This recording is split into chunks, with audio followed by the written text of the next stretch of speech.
So data అనేది కొంచెం గుర్తుపెట్టుకోండి. అయితే చెప్పే కదా ట్రెండ్స్ కూడా డిస్కస్ చేసుకోవాలని, కేవలము డాటా అనేది కాకుండా ట్రెండ్స్. ఒకవేళ ఈ యొక్క ఇరిగేషన్ సెక్టార్కి సంబంధించిన కానీ అగ్రికల్చర్ సెక్టార్లో 5% కన్సిస్టెంట్గా గ్రోత్ రేట్ ఏమంటారు రికార్డ్ అవ్వడానికి గల రీజన్స్ ఏందని అడిగాడు అనుకో, డాటా ఉండాలి మన దగ్గర. So over the period of time అంటే మాత్రం 1950లో ఆల్మోస్ట్ 23 or 22 మిలియన్ హెక్టార్స్ ఉండేది.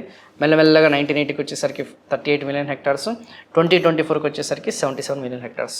అప్పట్లో కీ సోర్స్ వచ్చేసి కెనాల్స్, ట్యాంక్స్ మీద ఆధారపడే వాళ్ళం.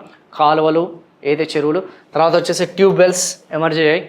ట్యూబ్ వెల్స్ అనేది ఎమర్జ్ అవ్వడం జరిగింది. బావులు, తర్వాత వచ్చేసి గ్రౌండ్ వాటర్, గొట్ట బావులు ఎమర్జ్ అవ్వడం జరిగింది. తర్వాత వచ్చేసి గ్రౌండ్ వాటర్ అండ్ కెనాల్స్, తర్వాత వచ్చేసి ఇరిగేషన్. ఏదేమని చెప్పుకున్న 2010 నుంచి చూడండి చాలా వరకు 2010 నుంచి 2020 వరకు చూసుకుంటే, 2015 వరకు చూసుకుంటే, ఆ కాలంలో యూపీఏ ఈ 2 సార్లు అధికారంలోకి వచ్చిన తర్వాత ఎక్కువగా ఇరిగేషన్ ప్రాజెక్ట్స్ మీదే ఫోకస్ చేసిందమ్మా. వైఎస్ఆర్ టైంలో మీరు ఒకసారి అబ్జర్వ్ చేస్తే, యూపీఏ 1, యూపీఏ 2 టైంలో అబ్జర్వ్ చేస్తే ఇరిగేషన్ ప్రాజెక్ట్స్ మీదనే ఎక్కువగా ఫోకస్ చేశారు. కానీ ఈ మధ్య కాలంలో నరేంద్ర మోడీ గారు అధికారంలోకి వచ్చిన తర్వాత ఇరిగేషన్ మీద కాకుండా మైక్రో ఇరిగేషన్ అనే దాని మీద ఎక్కువగా ఫోకస్ చేయడం జరిగింది.